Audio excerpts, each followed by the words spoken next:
Hey everyone, Jacob Wuwert from the National Sports Media Association. Today I'm here with the Montana Sportswriter of the Year, Victor Flores. Congratulations on the award and thank you for being here with me today. Of Thanks for having me. course, how did you get started within the sports writing business? I got started, well, I guess in 2014 was my first job out of college. I went to the University of Oregon, got a sports writing job at the Idaho Falls Post-Register. So I guess, just starting getting that job was based off of working for the student newspaper, the Daily Emerald, at the University of Oregon. I did a couple other jobs here and there, kind of some online stuff, did a little bit of radio in college, some sports radio. That kind of got me the job at the student paper. And the student paper was really the main thing, the clips there, the experience I had to cover Oregon football with Marcus Mariota as a quarterback at the time. They actually kind of had a down year, but still made the Alamo Bowl and were, a very good school to cover for sports. So that was probably what got me that first job at the Idaho Falls Post Register back in 2014. Awesome. What do you think separates you from the pack from other sports writers within your state? Oh, yeah. I mean, I think I think time. I give a lot of time to every story. I put a lot of work and effort into, and not that other people don't, of course, but I think I just I care so much about this job and care so much and about doing good work. And again, I don't want to make this seem like I'm putting anybody down within the state because there's a lot of good Mhm. sports writers out here, but I think there's just maybe a little bit extra I put into everything and thoroughness. I'm care about every line, maybe too much. Maybe my get stories done a little bit if I wasn't trying to care about every single period and whatnot. But I think that helps as far as doing a good job and caring about not just the stuff on the field, not just the bare minimum. I'm always looking for new angles, looking for stuff off the field, things family tragedies and things like that. You know, um, being open. I mean, I've been reporting on some criminal activity involved with Montana State over here recently as we're reporting this, and I think the ability and willingness to do that is something that separates me for sure. Awesome. And how did you get to where you are right now? Say that again. How did you get to where you are right now as a sports writer? Yeah, so Idaho Falls, I worked there for 2.5 years, then did the same. So sports writing there, kind of covering prep sports mainly. Same thing in Twin Falls, Idaho. A couple years after, about a year and a half, I guess, there after the Post Register in Idaho Falls. And I was a sports writer for about half of that time in Twin Falls, and then the sports editor for the other half. And so got that, build up a good resume and clips. The Billings Gazette had an opening back in, Mhm. I guess the kind of toward the end of 2018. Applied for that job, got that job, working at the Gazette, covering mostly preps again. And about 2.5, 3 years after that job in Billings, that one of my editors said, "Hey, we want you to we're interested in covering Montana State, and we want you to do it." There kind of been one guy doing it. He was brought back to Billings because Bozeman is a couple hours away from Billings. So, but Mhm. they're like, no, we want to do more with Montana State coverage, and chose me to do it. And I said, sure, yeah, that's. I missed covering college. I missed covering a bigger beat. So I think but I again showed enough ability and willingness to do that. And so now it's been about 2 years that I've been in Bozeman. Awesome. What inspired you to go down this path of being a sports writer?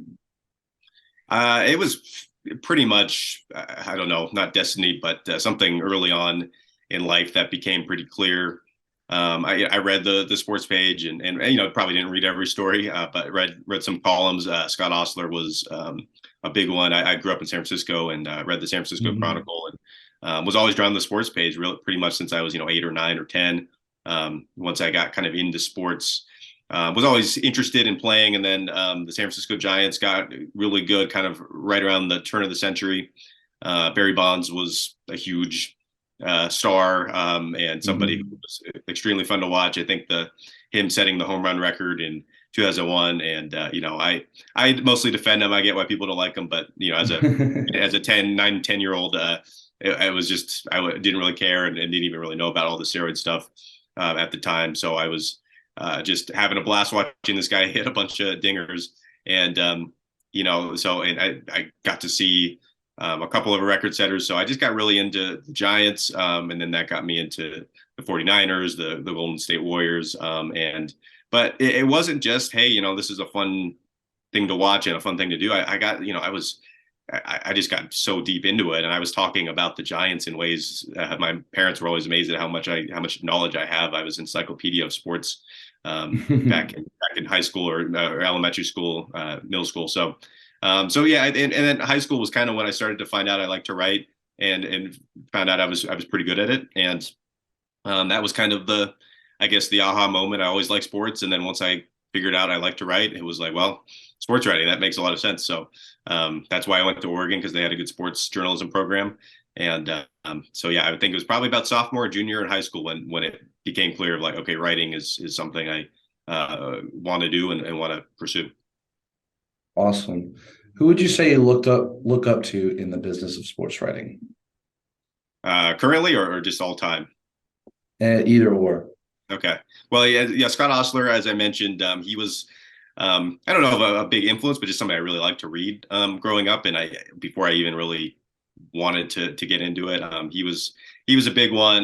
Tim Kawakami, another Bay Area sports writer, has been somebody I've really admired. Same with Marcus Thompson out there. But I think someone like Jason Quick at the Oregonian. Well, I guess he's at the Athletic now, but he was at the Oregonian when I was in Oregon. He covered the Ducks beat the one year I was covering the Ducks as well. Now he's been the Portland Trailblazers guy for most of the time. He was a huge influence. Somebody who really still shows me how to write a really great profile, a really great feature. And he working alongside him and talking with him and seeing how he operated was so inspiring. Same with Andrew Greif, who was the Oregon Ducks kind of beat writer for the Oregonian back then, and now he's at the LA Times covering the LA Clippers. He's been and both just great people who have been so supportive of me and willing to take me kind of under their wing to an extent, at least when I was at Oregon. Tyson Alger, another one over there. Brian Curtis, the sports media kind of critic, I guess you could say, or a writer over at the Ringer now. He was at Grantland back when I was kind of really into Grantland, and he actually came on a podcast that I was doing with a buddy back in the mid 2000s or mid 2010s. We were just kind of doing this, just sort of kind of to hang out and just talk about sports. And I reached out to Brian Curtis, and he, for some reason, decided to come on. I still don't really know why he did. It was nobody listened to it. It was not. He obviously didn't know anything about it. And I even emailed him afterward, and just the nicest guy and a great writer and a great observer of sports media, and he's been a huge influence and inspiration for me. Probably the biggest one, just because there's no need for him to be that nice. Same with Greif, same with Quick. I mean, they don't have to do that, and the fact that they do is just keeps me going even through tough times in this. So there's more names than that, but those are kind of some of the big ones. Awesome. Final question. What advice do you have for students or for young people like me who want to get into this type of business? Oh, I mean, there's so many things. It's tough right now because there have been so many layoffs throughout the profession that I think almost caution is maybe a way of you have to really love it. And even if you really love it like me, it's not going to love you back all the time. And that doesn't mean don't pursue it. That doesn't mean don't get into it, but just be aware that this business it doesn't matter if you're digital media, print, newspaper, magazine, whatever the case, it's just really tough. And it's hard for me to do the whole rah rah, like, just if you love it, you gotta chase it no matter what. Like it's difficult, I think, even for the best people who are in this profession to say, is it worth it? So I guess that's the first thing, but and maybe that's I don't know, too down. I get, be patient.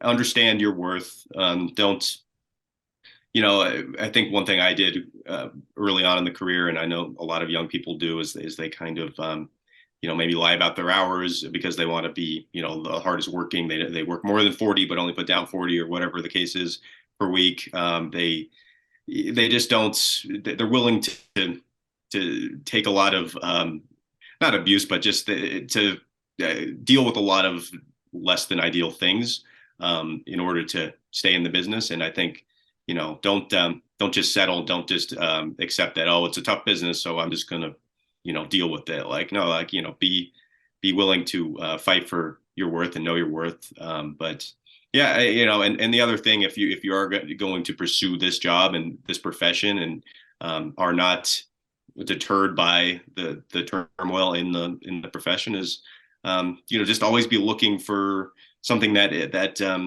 maybe is under the surface, something that isn't the most obvious. Talk to that extra person when you're doing a story. Don't just talk to the general people.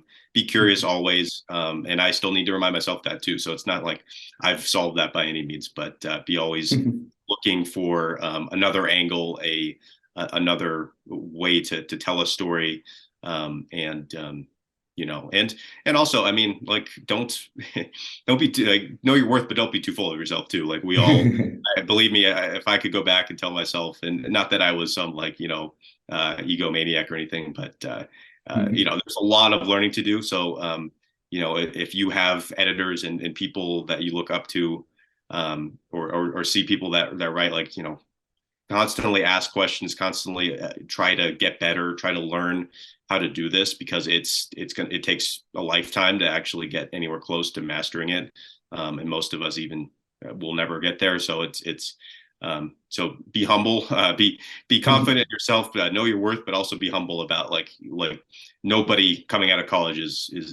has this all down. So try to, a lot of editors maybe don't want to give the most advice, but reach out to them and say, hey, like, I want some feedback on this story, and what am I, how does this read? What can I be doing better about, building sources and making this story better, and doing a better overall job. So that's a lot of advice, but that's kind of not, it's hard to put down in one answer, I guess.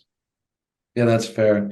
Well, thank you for your time, and I hope to see you in person at the awards this June. Cool. Thanks, Jacob.